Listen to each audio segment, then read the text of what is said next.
Hello दोस्तों, welcome to pathfinder. मैं हूं अमित कुमार।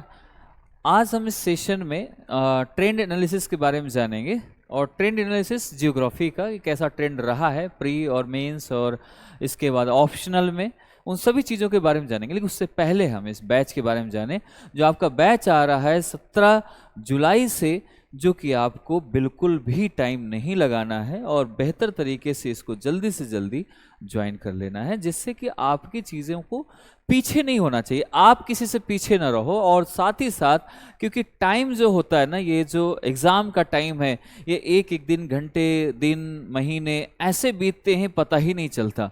तो उस चीज़ में आपको ज़रूरी है एक सही पाथ की, एक सही डायरेक्शन की, एक सही लीडर की, एक सही कोच की, जिसमें हमारे हर एक टीचर आपका एक कोच का काम करता है और आपके जर्नी तक पहुंचाने, जर्नी में आपके लक्ष्य तक पहुंचाने में, आपकी जर्नी में साथ देता है, आपको रास्ता दिखाता है। काम तो आपको करना है, पढ़ाता है, सारी चीज़ें आपको समझाते हैं। और एक्चुअल में इस बैच में जो भी हैं हमारे टीचर्स, जितने भी हैं, जैसे कि दीपक सर हैं, महिपाल सर हैं, किंजल सर हैं, मैं हूँ, देव सर हैं, तो जितने भी फैकल्टी है यहाँ पर, वो फैकल्टीज़ जो हमारी हैं वो आपको एक सही डायरेक्शन, हम जो काम कर रहे हैं वो ये चीज़ है कि सीधा आपको सिलेक्शन तक ले जाएं। जितने भी बच्चे हैं गांव से, छोटे शहरों से, जहाँ से भी हैं, जिन्हें कुछ समझ में नहीं आ रहा है, कुछ भी प्रॉब्लम आ रही है, वहाँ पर खुल के अपनी चीज़ें कर सकता है। क्योंकि हर चीज़ को हर एक जगह पर बताते भी नहीं लोग, लेकिन यहाँ पर हर एक छोटी छोटी चीज़ पर भी आपके डिस्कशन होगा, हर एक चीज़ पर आपको चीज़ें क्लियर की जाएंगी। भले ही वो 4 बार आप क्यों ना पूछे, 10 बार क्यों ना पूछे, हर बार आपको जवाब उसका मिलेगा और उसी ईमानदारी के साथ जवाब दिया जाएगा। ठीक है, तो ये बैच 17 से आ रहा है और इसके लिए मेरा कोड यूज़ करेंगे IRS अमित, और इसमें इनरोल हो जाइए। 7999 लग रहा है मात्र, और इसमें कोई इतना पैसा नहीं है, ये बहुत कम चार्जेस हैं जिसमें से आप आकर अपनी क्लासेस कंटिन्यू कर सकते हैं। ठीक है, इसके बाद उड़ान प्लस जियोग्राफी ऑप्शनल बैच है, कॉम्बो बैच है, जिसमें से मैं आपको जियोग्राफी ऑप्शनल पढ़ाता हूँ। आपका जो उड़ान बैच है हमारा, वो तो ऑलरेडी चल ही रहा है। तो आपको यहाँ पर फ़ायदा ये है कि आप अगर ऐसे लेते हो और ऐसे ही सिर्फ पढ़ते हो कि नहीं ठीक है सर मैं उड़ान बैच ले लूँ या सिर्फ जियोग्राफी ऑप्शनल ले लूँ, तो क्या काम चल जाएगा? देखो, काम तो दोनों से चलेगा। एक लोगे जो ऑप्शन, फाउंडेशन तो बहुत ज़रूरी है, क्योंकि आपको प्रीलिम्स क्वालिफाई करोगे तभी मेन ऑप्शन लिख पाओगे, है ना। ऑप्शनल भी जरूरी है क्योंकि आपको अगर रैंक अच्छी लानी है तो ऑप्शनल जरूरी है। लेकिन अगर अलग अलग लेते हो, पहले आपने इसको लिया फिर इसको लिया और इसके बाद अलग अलग लोगे, तो आपको अलग अलग चार्जेस देने पड़ेंगे। 799, 7999, 7999, और इसके साथ टेस्ट सीरीज बिल्कुल फ्री है। लेकिन अगर एक साथ कॉम्बो लेते हो तो ये 14999 में आपको मिल जाएगा। तो आपके लिए बेनिफिट है और ये आपकी फैकल्टीज़ हैं और इसमें भी कोड यूज़ कर सकते हैं। इसके बाद आप ये हमारे टॉपर्स रहे हैं, कह सकते हैं 1 आउट ऑफ एवरी 3 सिलेक्शंस जो हुए हैं 2022 में अनअकैडमी से, वो आपके लिए बेनिफिट रहेगा। कि ऐसा हम कई बार सोचते हैं कि यार जहां हम ज्वाइन कर रहे हैं वहां का रिजल्ट क्या है, अक्सर यही बात में चर्चा में आती है। और बहुत बार आपको मिसगाइड भी लोग करते हैं कि यार ऐसी चीज़ें होती हैं या ऐसा होता है, ये चीज़ें ऑनलाइन में ऐसा। लेकिन मैं बता दूं कि ऑनलाइन कई सारों चीज़ों में फ़ायदेमंद भी होता है, और हमारे जो एप्लीकेशन के थ्रू जब उसमें जाते हो तो वो अलग ही मज़ा आता है आपको। क्योंकि ऑनलाइन से एक तो टाइम सेविंग, दूसरा आपका कॉस्ट बचता है, घर से पढ़ सकते हैं और जब भी चाहे तब भी उसको रिकॉर्डेड देख सकते हैं। यहाँ पर टाइम लिमिट नहीं है कि 2 बार 3 बार देखा उसके बाद बंद हो गया, नहीं, यहाँ पर आप उसके बाद भी देख सकते हो, उसके बाद भी चीज़ें कर सकते हैं। ठीक है, हमारे मंथन टेस्ट सीरीज चल रही है, समुद्र मंथन, उसके बारे में आप कर सकते हैं, यहाँ इनरोल हो सकते हैं। और इसके बाद अगर कुछ भी जानकारी लेनी है, कुछ नहीं मिलती है, उसके लिए आप क्या करोगे कि PDF चाहिए, कुछ भी चाहिए, तो आप इसको स्कैन करिए। यहाँ पर एक फॉर्म होगा, उसको फिल करिए, डिस्क्रिप्शन में दिया होगा, जैसे स्कैन करेंगे और वहाँ से आपको सारी चीज़ें आपको मिलना शुरू हो जाएंगी, सारी चीज़ें आपको प्रोवाइड, और आपको इन्फॉर्मेशन कोई भी चाहिए वो भी मिल जाएगी, PDF लिंक भी मिल जाएगी जो अवेलेबल होगी यहाँ पर। ठीक है, जियोग्राफी ऑप्शनल जैसे मैं बताता हूँ हमेशा कि मेरा बैच आ रहा है, उससे पहले आप लोग जितना ज़्यादा हो सके एडमिशन ले लीजिए, क्योंकि टाइम जब निकल जाता है तो फिर होता कुछ नहीं है। कहावत है, एक बहुत बुजुर्ग लोग, पहले के पुराने लोग कह गए हैं, क्या होत पश्चात जब चिड़िया चुग गई खेत, है ना। तो चिड़िया चुगने से मतलब ये नहीं कि चिड़िया चुग गई, मतलब जब समय निकल गया तो अब पछताने से क्या हो रहा है कि यार मुझे ले लेना चाहिए था उस टाइम पे, सर ने कहा या इन्होंने कहा, तो आप इसे ले सकते हो, मेरा कोड यूज़ कर लेंगे IRS अमित, तो ये आपको वहाँ पर मिल जाएगा। ठीक है, बोध हिंदी मीडियम बैच है जो हमारा 7999 में 15 जुलाई से स्टार्ट हो रहा है, तो इसको भी आप ज्वाइन करिए। चाहे 17 जुलाई से आप वो हमारा उड़ान बैच ज्वाइन करिए, लेकिन आपको एक चीज़, ये कंप्लीट हिंदी में है और वो इंग्लिश में है, बस इतना फ़र्क है। और आप कोई भी बैच ज्वाइन करेंगे सब बेस्ट के बेस्ट आपको मिलेंगे, सारी फैकल्टीज़ आपके लिए बेस्ट आ रही हैं इस समय, और बहुत बढ़िया बढ़िया फैकल्टी हैं जो आपके हर एक क्वेश्चन का, हर एक डाउट का सेशन आपको लेंगे, हर एक डाउट को क्लियर करेंगे, ये सारी चीज़ें आपके कर सकते हैं। ठीक है, तो ये चीज़ें हैं इसमें। और आपको जो टीम मिलेगी यहाँ पर, तो आपको ये सारी टीम है जो आपको यहाँ मिलने वाली है, महिपाल सर, दीपक सर, सब एक अपने अपने सब्जेक्ट में धुरंधर हैं। इसके साथ आप सीरीज़ देखते हैं सर लोगों की कि नॉलेज फाइट आती है, तो आप उसके समझ सकते हैं कितनी नॉलेज, क्या कैसे चीज़ें आ रही हैं, तो आप इसे देख रहे हैं, आप इसको फाइट कर रहे हैं। इसके बाद आपको देखो एक ये और सीरीज चलाई जा रही है, डू एंड डोंट, ये क्या यूपीएससी को ज़रूरत है, क्या करना चाहिए, क्या नहीं करते हैं, तो उन सभी चीज़ों को है, उसके लिए आपके यहाँ पर काम कर रहे हैं। और आज जो मैंने बताया कि आज हमारा जो है एनालिसिस है, जियोग्राफी के एनालिसिस के बारे में मैं चर्चा कर रहा था, और मैं ये बताना चाह रहा था कि जियोग्राफी आपके लिए कितनी लाभदायक है। अगर जियोग्राफी के मैं क्वेश्चंस की बात करूं प्रीलिम्स 2022 की, आप कहेंगे 11.5% क्वेश्चन इसी से आया है।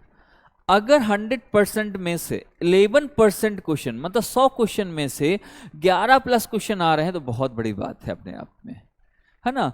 और इसमें आप ये समझ लीजिए कि इसमें ये इतना पार्ट जियोग्राफी कर रहा है, लेकिन इसका हम कैसे, ट्रेंड क्या रहा होगा, इसका स्टैटिक पोर्शन कितना आता रहा है, करंट से कितना आता रहा है, मैं हर एक क्वेश्चन को दिखाऊंगा भी, और हर एक क्वेश्चन के बारे में पूरा क्लियर भी करूंगा कि टॉपिक कौन कौन से ज्यादा पूछा जाता है, स्टैटिक में भी किस टॉपिक को ज्यादा रखा जाता है, और करंट होता है तो कैसा करंट रखा जाता है।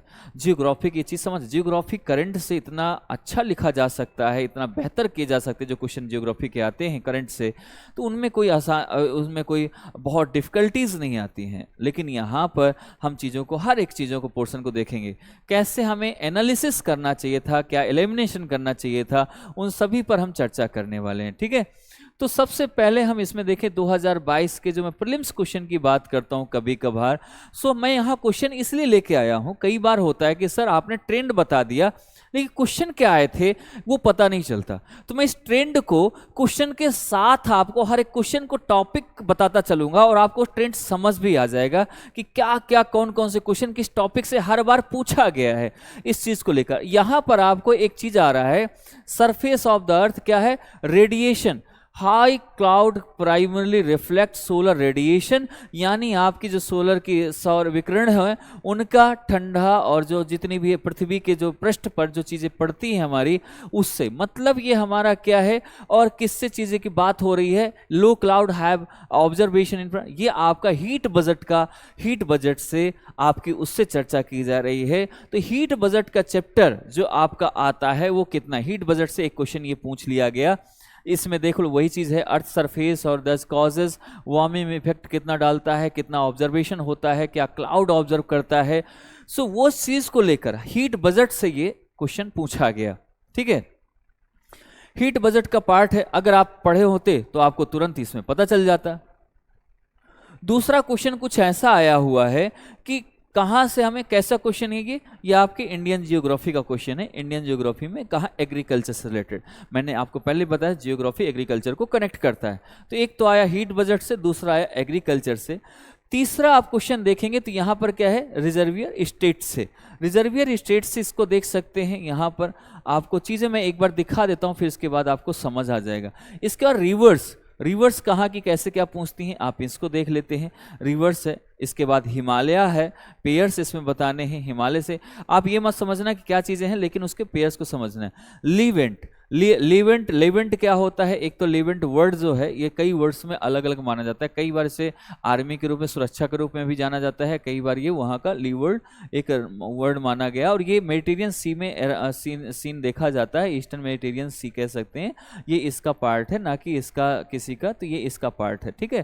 तो ये चीज़ें हम इसमें देख लेते हैं कि कैसे क्या वर्ड्स का ये, क्योंकि ये क्यों आया है, ये करंट में था पहले, इसलिए करंट से पूछा गया था, ठीक है।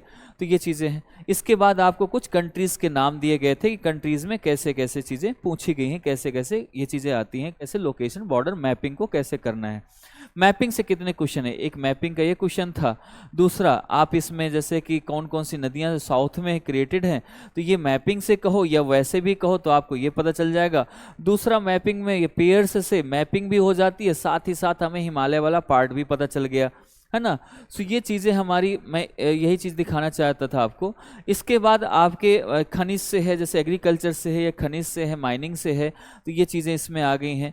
इसके बाद आपका उत्तरी है, ये जो आपके कौन कौन सी चीज़ें हमारी आती हैं कि northern hemisphere largest day of the yearly, साल भर में कौन सबसे बड़ा दिन माना जाता है, और किस में, नदर्न हेमिस्फीयर में, उत्तरी गोलार्ध में।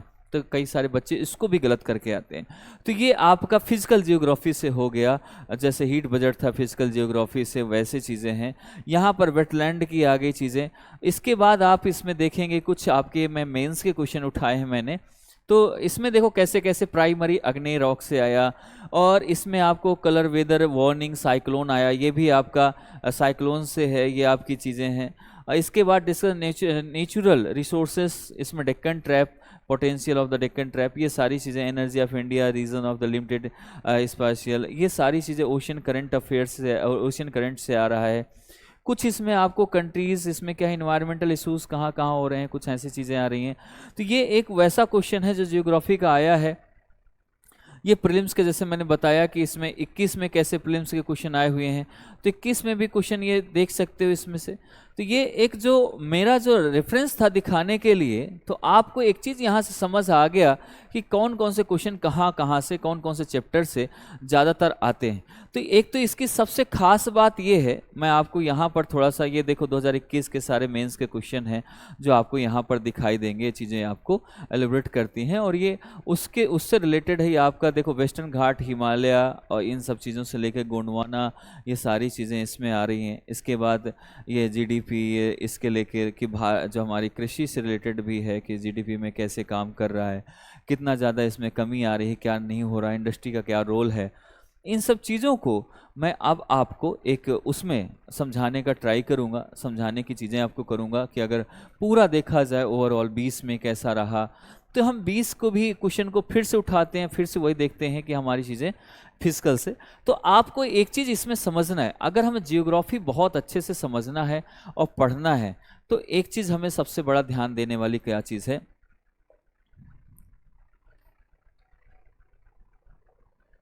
सबसे बड़ी चीज़ ध्यान देने की चीज़ ये है कि जो फिजिकल है, भौतिक भूगोल है,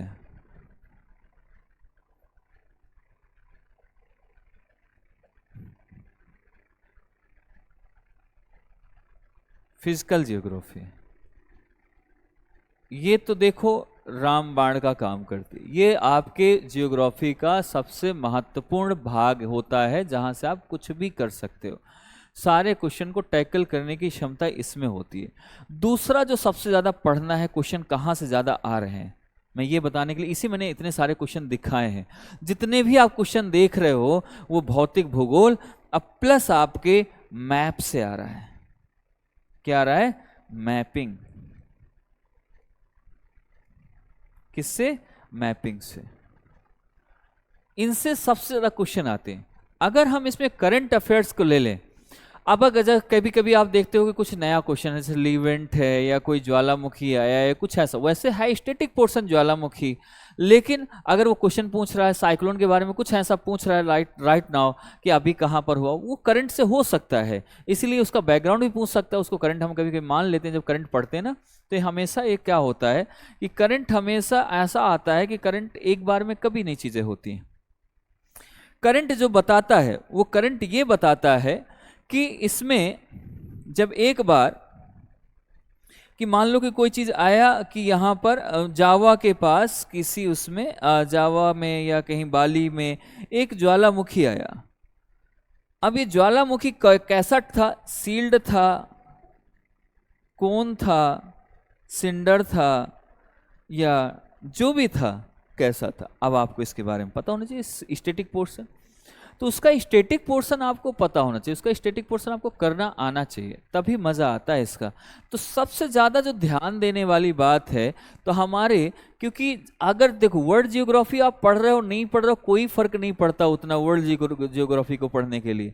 अब हमें जो सबसे ज़्यादा जो इम्पोर्टेंट है वो भौतिक है, मैपिंग। मैपिंग करोगे वर्ड ऑटोमेटिक 90% वर्ड तैयार हो जाता है। इसके बाद जो ध्यान देना है वो है आपका इंडियन मैपिंग पे ध्यान देना है, मतलब एशिया का है या इंडियन, वैसे मैपिंग पूरा आ गया है तो इंडियन मैपिंग पर भी, और इंडियन का भी फिजिकल और आपका एग्रीकल्चर, इस चीज़ को आपको ज़्यादा ध्यान देना है। फिजिकल और एग्रीकल्चर, फिजिकल में नदियाँ वदियाँ ये सब आ जाएंगी, जब इसे कर लोगे और एग्रीकल्चर कर लिया काम इतने में हो गया, इसके बाद कुछ बचता नहीं। एग्रीकल्चर वैसे भी आप इन्वायरमेंट में भी और साथ ही इकोनॉमी में देखोगे तो आप कोई भी एक क्वेश्चन उठा लो तो इसमें क्या है, एग्रीकल्चर के क्वेश्चन हमेशा आते हैं और रखे जाते हैं, क्योंकि ये इकोनॉमी और उससे सभी से जोड़ कर बनाया जाता है कि कहीं से कहीं आपको कनेक्ट होना चाहिए, तो वो चीज़ें यहाँ पर रखी जाती हैं अक्सर। तो मैं उस चीज़ को लेकर कि हमें ये चीज़ कितना ज़्यादा फ़ायदेमंद है, इसके लिए पॉलिसीज़ भी पूछी जा सकती, पॉलिसीज़ बता सकते हो, करंट से रिलेट होना चाहिए। तो ये चीज़ें हम यहाँ पर इस चीज़ को देखते हैं। तो जो मेरा एनालिसिस रहा है और इसमें जो हमें एलिमिनेट करना है, एलिमिनेट हमें कौन कौन सी चीज़ें, एनालिसिस में क्या निकलता है कि फिजिकल जियोग्राफी एक भी मत छोड़ो, उसको हर चीज़ से कनेक्ट करके रखो, चाहे वो आपकी किस में से हो, चाहे वो इंडियन जियोग्राफी से रिलेट हो रहा हो, चाहे वर्ल्ड जियोग्राफी से हो रहा हो, चाहे करंट से। अगर फिजिकल तैयार है समझो आपकी 90% जियोग्राफी कंप्लीट है फिजिकल और मैपिंग से। 10% आपको होता है कि इसका वैसा वाला पार्ट पढ़ लें जैसे वर्ल्ड जियोग्राफी का और इंडियन जियोग्राफी का, उसमें भी इंडियन ज्योग्राफी में भी फिजिकल अगर पढ़ लिया तो आपका इंडियन ज्योग्राफी 10% ही बचता है, जिससे आपको थोड़ा सा रट्टा वाला काम करना पड़ता है, अदरवाइज नहीं। आपको अगर लोकेशन पता चल गई, कहाँ क्या बारिश है, ये सब पता चल गया तो बड़ा बेस्ट हो जाता है, चीज़ें सब ठीक हो जाती हैं।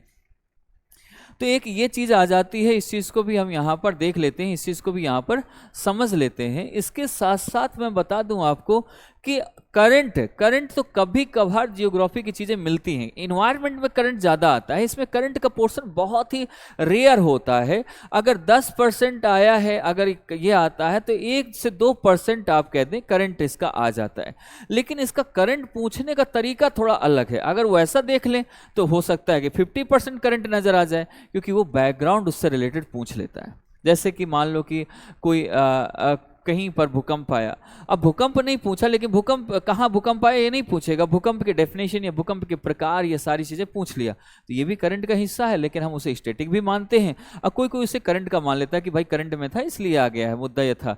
सो हमें इस चीज़ को थोड़ा सा ध्यान देना है कि मैक्सिमम तो स्टैटिक इसका बहुत छूटना नहीं चाहिए, और दूसरा हर एक पॉइंट इसका NCERT कवर करता है, ज़्यादा से ज़्यादा ये NCERT को कवर कराता है।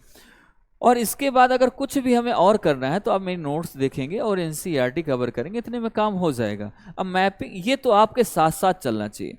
तो ये मेरा इसमें कहने का मतलब था कि हमारा इसमें जितना भी मैंने एनालिसिस करता हूँ, ये जो भी मैं बताता हूँ, हर साल इसका वेटेज अच्छा खासा होता है। कई बार इसके क्वेश्चन बढ़ के आते हैं, मतलब 10+ क्वेश्चन आते हैं। आप ये सोच लीजिए कि पिछली बार अगर मैं इसकी बात करूं, 2022 की बात करूं और 2023 की बात करूं, तो जो हमारा, अगर मैं जियोग्राफी में जियोग्राफी इन्वायरमेंट, जो जियोग्राफी से रिलेटेड सब्जेक्ट हैं उनकी अगर बात कर लें, जियोग्राफी इन्वायरमेंट को मिलाकर कुछ करंट अफेयर्स अगर उसे से 35 से 40 क्वेश्चन आपके फंसते हैं। अगर आप सही से कर लो जियोग्राफी, तो जियोग्राफी सही से करोगे डिसास्टर कंप्लीट हो जाएगा, डिसास्टर इन्वायरमेंट अच्छे से कंप्लीट हो जाएगा। अगर ये चीज़ें कंप्लीट हो गई और करंट थोड़ा सा इन्वायरमेंट वाला ध्यान दिया तो समझ लो आपके 30% आपके क्वेश्चन एकदम करेक्ट हो गए, और 30% ये हो गए और 20 से 30% बाकी सब्जेक्ट से ले आओ तो काम हो जाता है हमारा। और इसमें फायदा ये है कि जो जियोग्राफी का है पूरा पोर्शन वो स्टैटिक ज़्यादा आता है, इन्वायरमेंट में आपका स्टैटिक के साथ करंट ज़्यादा आता है। तो इन्वायरमेंटल पोर्शन वाला जो है वो उसे करंट ज़्यादा रेडी करिए। और इसके साथ अब आती है सर इसके लिए करंट कहाँ से रखना चाहिए हमें। कैसे मैंने इसका ट्रेंड कहाँ से आता, तो है ट्रेंड पता चल गया आपने बता दी, लेकिन इसके लिए करंट कहाँ से रखें इसको, इसके लिए बेटा सबसे अच्छा सोर्स है 2 से 3 चीज़ें। एक तो द हिंदू जैसे पढ़ते हो तो पढ़ लो, उसमें ज़्यादातर क्वेश्चन आते हैं, उसमें सबसे ज़्यादा इंपॉर्टेंट क्वेश्चन 2 बहुत आते हैं, इकोनॉमी के उतने नहीं होते हैं। जैसे कि आपको एक मिलेगा इकोनॉमी, एक साइंस एंड टेक, और दूसरा आपका इन्वायरमेंट के साइंस एंड टेक क्वेश्चन, उसमें बहुत ज़्यादा न्यूज़ आती भी है। दूसरा डाउन टू अर्थ, और आपका जो डाउन टू अर्थ के बाद है आपका जैसे कि आपकी योजना हो गई, कुरुक्षेत्र हो गई, और साथ ही साथ पीआईबी लास्ट प्रीवियस ईयर के क्वेश्चन कुछ उनको आप दे। प्रीवियस ईयर के क्वेश्चन से बहुत रिपीट होता है, कई बार हम समझ नहीं पाते, वो क्वेश्चन का सिर्फ मतलब बदल देता है। जैसे मैं एक क्वेश्चन आपका हर एक सब्जेक्ट में यही है, चाहे जिस चीज को ले लो, कभी मेटेरियल पूछ लिया, कभी मेटेरियल का इवेंट पूछ लिया, कभी मेटेरियल का किसी संबंध पूछ लिया, लेकिन पूछेगा वही चीज, फिक्स है। हीट बजट में कुछ भी पूछ सकता है, ओशन करंट में वही से पूछेगा, कुछ ना कुछ आएगा। तो ये चीजें हैं, जैसे कि मान लो कि पॉलिटी में भी था 2018, 19, 20 लगातार देख लीजिए, पॉलिटी में आर्टिकल 21 पूछा गया होगा, 21 तक पूछा गया है, 22 तक पूछा गया। क्यों? क्योंकि ये इसका ये हो जाता है कि उसका बस तरीका अलग, एक में कह रहा है कि इसमें क्या आप अपने पार्टनर को चूज कर सकते हो कि नहीं, दूसरी बार में एक में आया कि भाई आपकी लिबर्टी, जीवन निजता का अधिकार इसमें है कि नहीं है। तो हर एक बार आपके कानून से आ गया रिलेटेड कि जो कन्वर्जन लॉ है उससे संबंधित। तो ये जो चीज़ें आ रही हैं वो एक ही क्वेश्चन को बार बार उसको रिपीटेशन होता है, लेकिन वो रिपीट जो हो रहा है वो एक ही फॉर्म में नहीं होता, बस अलग अलग फॉर्म में होता रहता है, बस ये फर्क है। ऐसा चाहे जियोग्राफी का ले लो, किसी भी सब्जेक्ट का क्वेश्चन, क्योंकि सिलेबस तो यार उतना ही है ना, तो उसे क्वेश्चन भी कुछ वैसा ही बनाना होगा। तो वो क्वेश्चन बनाएगा तो लाएगा कहाँ से, उन्हीं चैप्टर से रखेगा। तो हमें सिर्फ इन चीज़ों को ध्यान देता है, अगर इतना ध्यान दे दिया समझो हमारा काम हो गया। यही मेन इसका सबसे बड़ा मुद्दा था। अब आप इसमें ट्रॉपिकल नेचर देखो, ये सब ट्रॉपिकल है। इसके बाद आप देख लीजिए कि इसमें कैसे क्या चीज़ों को लिया जा रहा है, कैसी चीज़ों को बढ़ाया जा रहा है। कह सकते हैं कि जो हमारे जो आपका जो फ्रॉस्ट है, जो ये भी आपके फ्रॉस्ट किससे संबंधित है, आपके फिजिकल जियोग्राफी से संबंधित। जब मैं उसमें पढ़ाऊंगा आपको कि कब पाला पड़ जाता है, कैसे कैसे होता है, जब या आपकी जो हवाएं हैं जब फ्रंटल साइक्लोन बनती हैं उस टाइम पर कैसे क्या होता है। फ्रॉस्ट का मतलब होता है पाला पड़ जाना, बर्फ पड़ना, और इतनी तगड़ी की सारी फसलें बर्बाद की। अक्सर हिल स्टेशन पे ज़्यादा होती हैं, लाइक आप कह सकते हैं कि पोलार रीजन साइड जाएंगे तो वहाँ पर ज़्यादा हमें चीज़ें मिलती हैं देखने का। तो ये भी उसी का पार्ट है, ठीक है। इसके बाद आप इसी तरीके से, बल्कि उसमें थोड़ा सा चीज़ों को और जोड़ देते हैं तो वो अलग चीज़ हो जाती है, बट है उसको जब यहाँ से लिंक करोगे तो वो आ जाएगा। तो ये चीज़ें हैं। इसके बाद कल्टीवेशन का देख लो, ये मैंने एग्रीकल्चर पूछा, एग्रीकल्चर यही ज़्यादातर आते हैं क्वेश्चन। तो ये इतने चैप्टर आप याद कर लो, जितना मैंने कहा उसमें से आप ये सोच लो कि 90% आप जियोग्राफी सॉल्व कर चुके हो।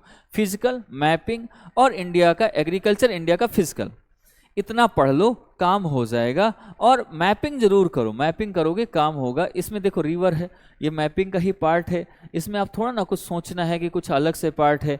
स्टील स्लैग मटेरियल है, जहाँ पर कहाँ कहाँ कंस्ट्रक्शन, ये भी आपको मैपिंग करोगे तो ऑटोमेटिक ये चीज़ें मिल जाएंगी। तो ये चीज़ें हैं। इसमें आप फिर से इसमें सर्कमपेसिफिक जोन आप देख लो, क्लाइमेटिक बाउंड्रीज देख लो। इसके बाद आपका हिमालयन ग्लेशियर है जो क्यों मेल्ट हो रहा है ये देख लो। सारा आपका फिजिकल और वही चीज़ें मिल रही हैं जो मैंने बताया। इसके अलावा कोई है ही नहीं चीज़ कि कुछ अलग से कुछ चीज़ें हैं, नहीं, सब चीज़ सेम है। तो हम उन चीज़ों पर क्यों नहीं फोकस करते। सिर्फ इतनी चीज़ें हैं जिनको हमें पढ़ के ख़त्म कर देना है और उसको बार बार रिवीजन करना है, काम हो जाना है। लेकिन हम उसको क्या करते हैं, एक बड़ा सिलेबस बना लेते हैं और सोचते हैं कैसे होगा, हे राम कैसे चलेगा, क्या क्या चीज़ें आएंगी, कितना पढ़ना पड़ेगा, ये चीज़ समझ में नहीं आ। और समझाने के लिए मैं हूँ, हमारी टीम है, पूरी टीम आपको लगी है समझाने में, फिर भी आप समझ नहीं पा रहे। तो हम इस चीज़ को समझ लें कि जियोग्राफी सिर्फ और सिर्फ हमें सबसे ज़्यादा इंपॉर्टेंट है फिजिकल जियोग्राफी, इंडिया की फिजिकल जियोग्राफी, इंडिया का एग्रीकल्चर, वर्ल्ड मैपिंग करनी है। इतना अगर कर दिया काम तो काम हो गया। इन्वायरमेंट भी इसमें कवर हो जाएगा। आपका इन्वायरमेंट अलग से भी पढ़ लो, लेकिन इन्वायरमेंट का करंट सबसे ज़्यादा पढ़ो। करंट कहाँ से पढ़ें, इन्वायरमेंट का करंट पढ़ो। थोड़ा बहुत जियोग्राफी का आता है साल भर में कुछ, उनको एक बार नज़र डाल लोगे, 10-12 आएंगे न्यूज़ जो खास करके होंगी, जो यूपीएससी के लायक होंगे। इसके बाद आपको क्या करना है कि इन्वायरमेंट वाला देख लिया और इससे डिसास्टर मैनेजमेंट रेडी हो ही रहा है, तो आपको कुछ समस्या नहीं है इसमें और चीज़ें और भी ठीक हो जाती हैं। ठीक है, तो इस चैनल को आप आप ये, बाकी मैं और ट्रेंड लेके आऊँगा, तो इस चैनल को आप सब्सक्राइब करिएगा, शेयर ज़रूर किया करिए, लोगों तक पहुँचाइए और उसे बताइए कि क्या चीज़ें चल रही, कैसे पढ़ा जाता है, कैसे क्या है। यहाँ पर बोलिए कि इस टीम में ऐसा है, और ये टीम मुझे हमें बहुत मदद कर रही है, और हमें आपको खुद महसूस होगा, हम क्या कहें, आपको खुद महसूस होगा कितनी मेहनत से टीचर आपको बता रहा है। हर एक क्वेश्चन को मैं कहता हूँ डाउट, अगर आपको कभी भी लगे कि टीचर ये ठीक नहीं कर रहा या फिर मेरे डाउट नहीं कर, आप डाउट लिख के बताइए, क्योंकि आपके खुद नहीं डाउट होते हैं तो आप पूछोगे क्या, तो उसके लिए एक डायरी बनाकर उसमें लिखिए, लिख कर उसको बढ़िया से उसको उस हर क्वेश्चन को आप पूछिए, जवाब पूछिए, हर फैकल्टी हमारी जवाब देगी। ठीक है, तो इस चीज को ध्यान रखना। Okay guys, thank you, bye bye, take care.